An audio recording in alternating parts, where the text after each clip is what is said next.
all the blood, all the pain, all the blood, all the pain.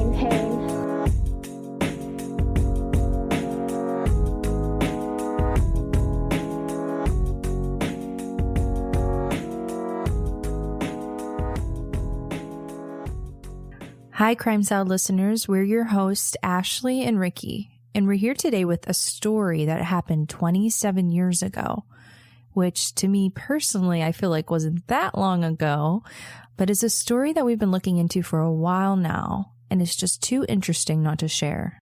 If this is your first time listening to this true crime podcast, welcome.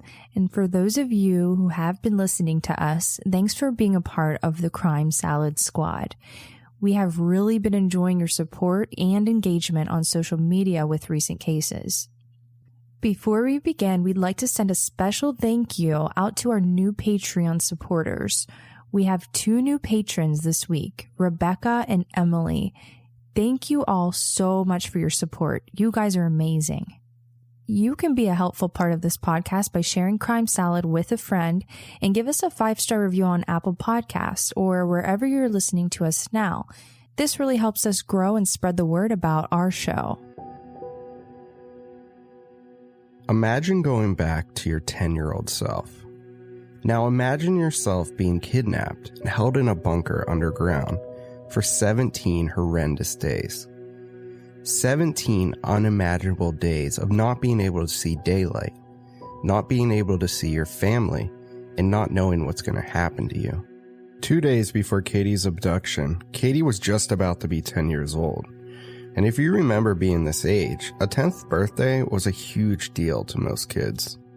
This is definitely true. I know whenever I was a young girl, it was all about throwing a party and getting gifts. Well, I mean, I don't think much has really changed with that. What? I'm not that bad. No, I mean, you're not that bad. I mean, I look forward to your birthday week. Sure you do. So, a little bit about Katie in her early life. She was treated quite unfairly as a child living in Bayshore, New York. The day she was born, Katie and her mother, Marilyn Beers, were driven home from the hospital in a taxi cab because her mother had no real friends or family to give her a ride. Marilyn actually didn't even know who Katie's dad really was, so he wasn't in the picture to help either.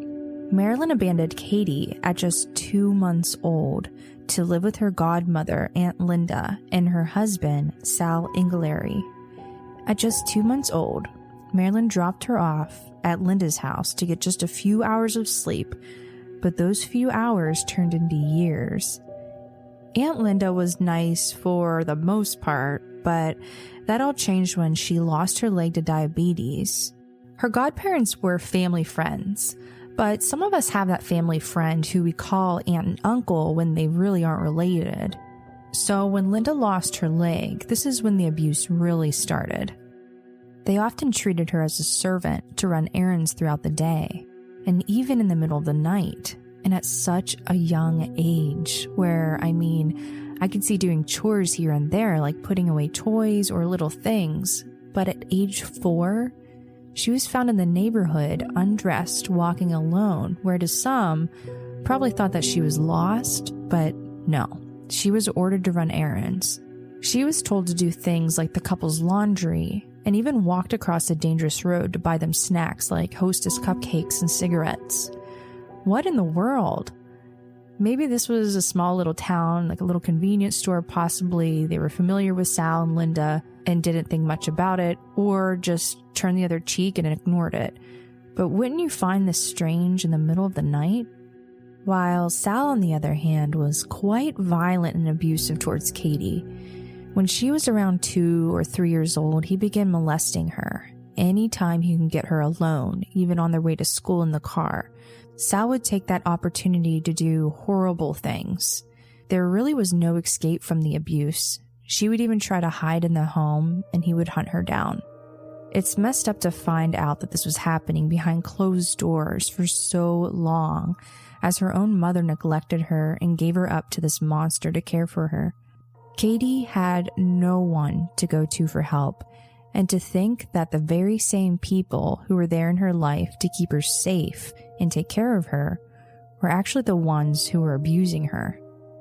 Katie's story is absolutely heartbreaking and so disturbing, and I can go on and on. I could not imagine letting a child roam around unsupervised, especially late at night. I know, and it just keeps getting worse from here. Eventually, Sal would have a heart attack, and Linda, Katie, and Sal all moved into Katie's mother, Marilyn's house. It was at this time that Marilyn became aware of the sexual abuse, and she finally reported Sal to the police, and he was arrested. What a relief this must have been, getting rid of this monster in your life that just never seemed to go away. But really, this was just the beginning for Katie. And at this time, Katie was finally feeling safe, and after all of those years of sexual abuse, it all seemed to be over. With all of this darkness in her past, there was one man who was a family friend of Linda's, John Esposito, who was an absolute joy to Katie.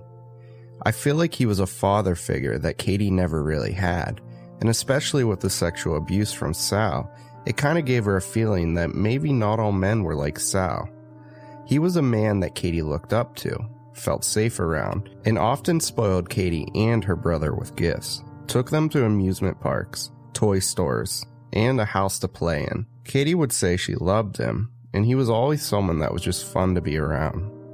Over time, John was visiting a lot and paying special attention to Katie. He started trying to sneak her out in the middle of the night with promises of candy, ice cream, or even a puppy. Katie wanted to sneak out with him, but she was too scared. Eventually, over time, this fascination John had with Katie grew, and he had a plan to get Katie alone. At Katie's 10th birthday party in December of 1992, John attended her party being put on by Katie's godmother, Linda, at her house. Even though Linda promised Marilyn that John and Sal would not be there. John brought a Barbie dream house. This is something Katie really wanted, and she was so ecstatic. Katie couldn't wait to put it together, but John insisted that they assembled it together, and he told her he would come back the next day to put it together with her. John then asked Linda if it would be okay if he could take Katie to the arcade. Without running it by Katie's mom, Marilyn, and knowing it was absolutely forbidden, she agreed. John and Linda also had a good relationship. He would often do things for her, like buy her things, gaining her trust, the same way he did with Katie. So anytime he asked to spend time with Katie, she was like, oh sure, go ahead and spend time with her, no big deal. So Katie and John left for the arcade, but instead they stopped at a store. He and Katie came across a video game at the store and they bought it. John knew she did not have a gaming console at her house, so they would have to play the game at his house. You can kind of see where this is going, and I can't believe how manipulating John is. Obviously with Katie, who's a young, probably a little naive, but also how he has everyone wrapped around his finger like he's the best person in the world. Oh, I know. He was so well known in the town, and he must have been a complete sociopath because everyone just seemed to like him. They then went back to John's house to play their new game. John then led Katie up to the stairs to a huge open loft with a gaming area. He had soda and snacks in there, and the only place to sit in the entire room was on his bed. But something just did not feel right. Katie could sense that something was different this time. Didn't feel like the other times when they hung out. He then pulled Katie onto his lap, covered her mouth, told her he wasn't going to hurt her, and sexually assaulted her. At this instance, John Esposito went from hero to villain in Katie's eyes. John then took her to his office, and when he wasn't looking, she tried to dial 911. He then noticed what she was doing and grabbed the phone from her hand, picked her up, and threw her into the closet. Could you imagine how scary this would be? Katie's already been hurt by men in the past, and then after building a relationship with John, thinking she could trust him, this happens. It's just so awful. Once they were in the closet, John turned on a light to reveal some sort of mechanism that was attached to a coat rod. He used this to lift out a 200-pound cement slab, which exposed a dark tunnel. He looked at Katie and tells her to get down there. The next thing she knew, John picked her up, dropped her in this hole that was about a 3-foot drop until she hit the bottom. It was pitch black. Once she was in the hole, John jumped in after her, pushed her through the tunnel, somehow maneuvering himself in front of her, opening a door. The next thing Katie knew, she was in an underground room.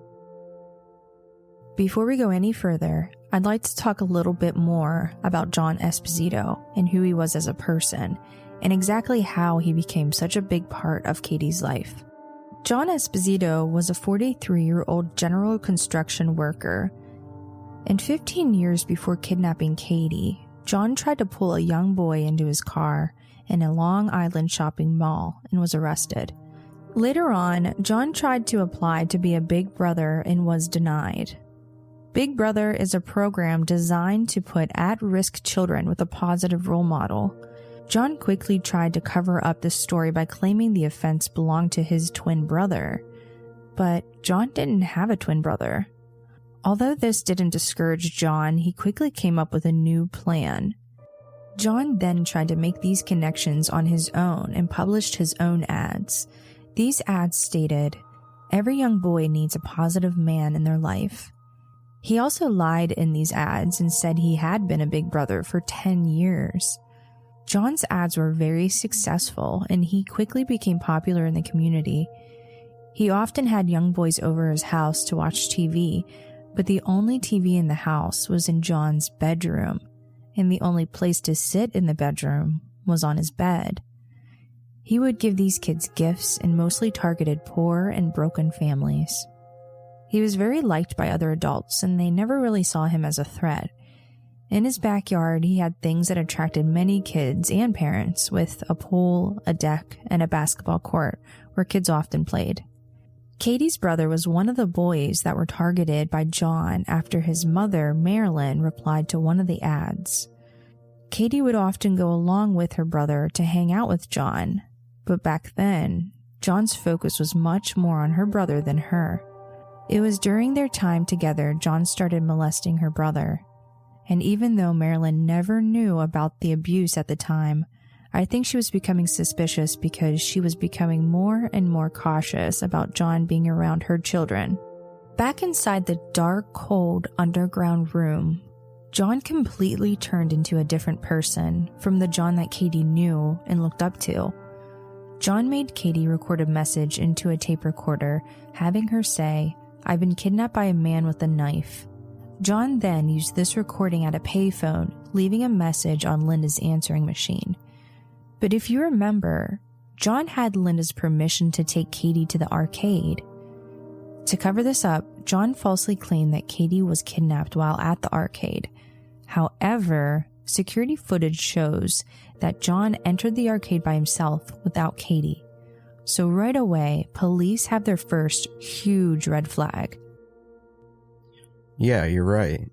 And police immediately suspected John and were at his house right away.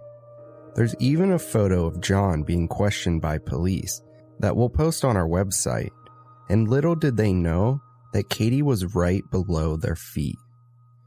The search begins for Katie.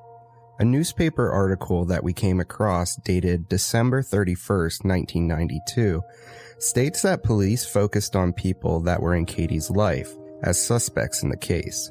Her godmother Linda's husband, Sal, was a huge suspect.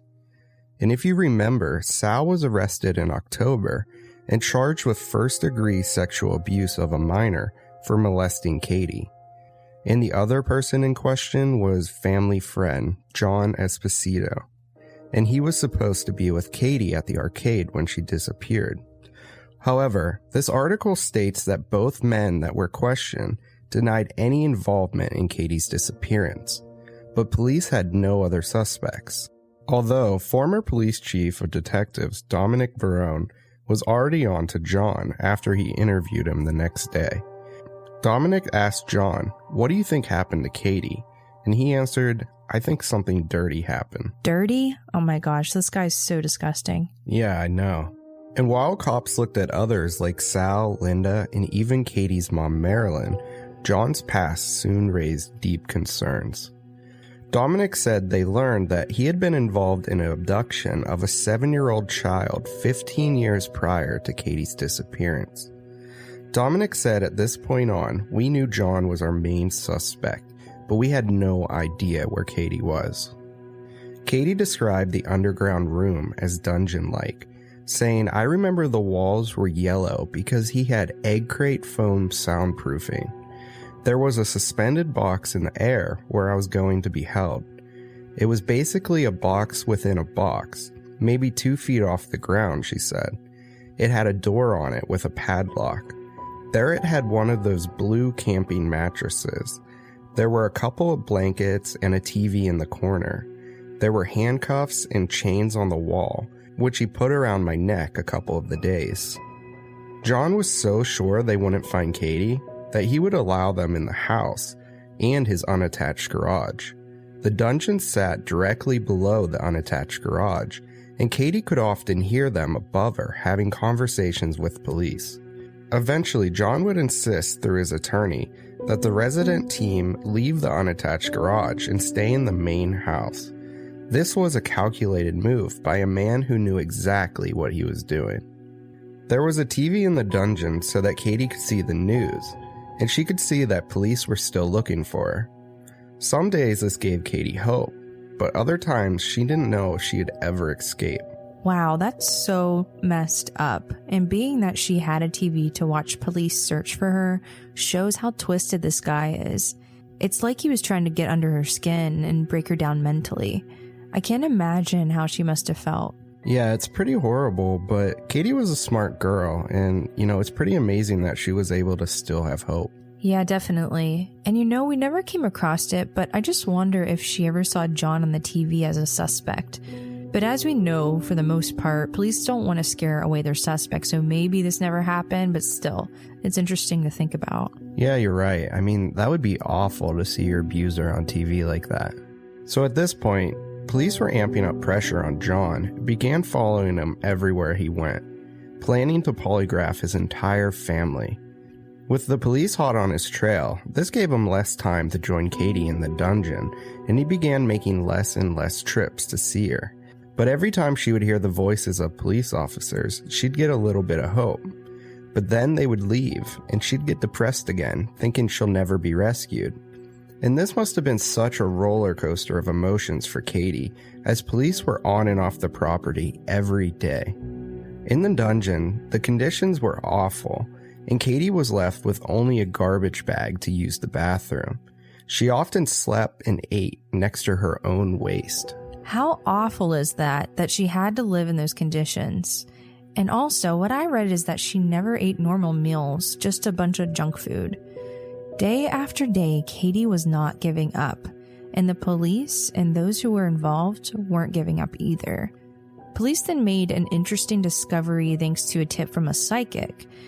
The psychic made a claim and he thought Katie was underground and John had her with him.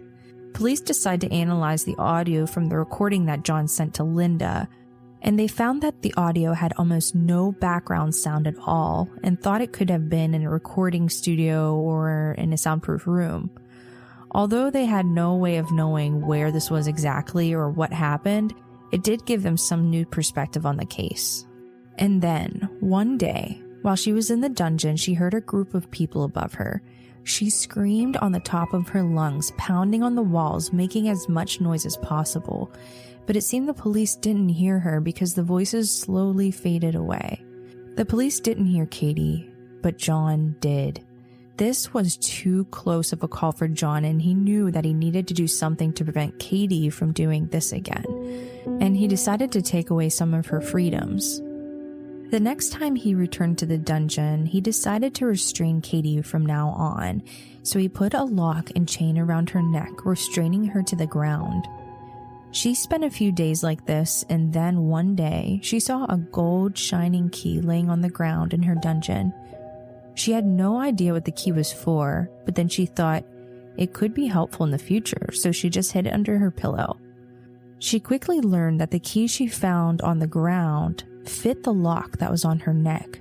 She began to take it off when John was away, but she would put it back on when he came back. She would even go as far as counting the links on the chain to make sure she put it back on the exact same way when she took it off. Katie was determined to survive, and she grew tougher and tougher each day. And even though John did sexually abuse her while she was in the dungeon, she knew that he wasn't going to kill her, because she knew that he truly believed he was in love with her. She later said that she thought he may have tried to convey that to her physically by raping her, but she honestly believes that John was in love with her even though he was 40 and she was 10 at the time. Knowing this, Katie began to come up with a survival plan. She knew that she could use his love for her as a way to manipulate him. 14 days in, Katie had a plan to break John down emotionally. She was very smart, and she began to use John's feelings to her advantage and started to play sick, knowing that this would worry John. Katie would scream all night long, pretending to be sick, and would barely touch her food when he would bring it to her. You have to remember, John loved this girl, and he didn't want anything to happen to her, and more so, he couldn't let her die. This was a very difficult but very smart move of Katie, and her plan was actually starting to work. Even though she was probably weak from not eating, she felt like this was the best escape plan. A few nights go by like this, and John was beginning to crack. He absolutely feared for Katie's life. On day 17, John did the unthinkable and led police straight to Katie. Early in the morning, Katie heard John entering the tunnel, and she was scared for her life. John never came down to see her this early in the morning, and she sensed something was really off. For the first time, she thought John may have been coming down to kill her. She then began to hear other voices and see flashlights shining down the tunnel. Her first instinct was that men were coming down to hurt her. Maybe they were friends of John's. She then heard them say, "We are the police. You're safe now." But she still didn't trust them. It wasn't until she actually arrived to the police station that she knew she was actually free.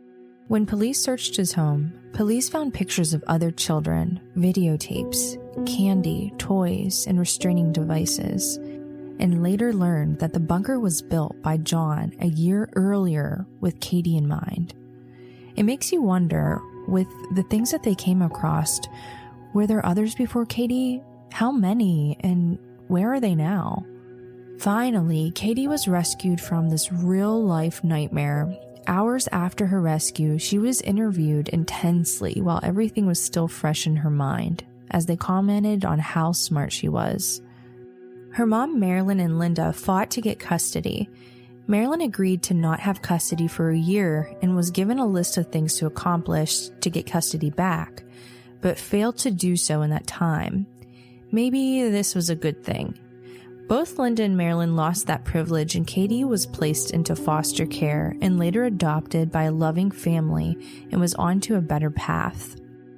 Although John Esposito pleaded guilty for kidnapping and got 15 years to life in prison, he said that he never sexually assaulted Katie. He once said, "I know I'm guilty of my crime, but I believe I've been punished enough. I mean, I didn't kill anyone, and when I started my crime, I really thought it would be good for both of us."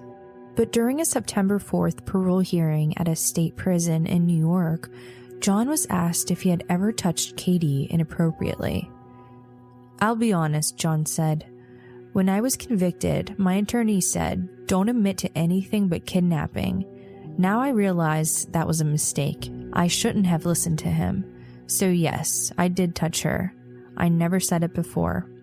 John, at age 64, was found unresponsive in his prison cell later that day.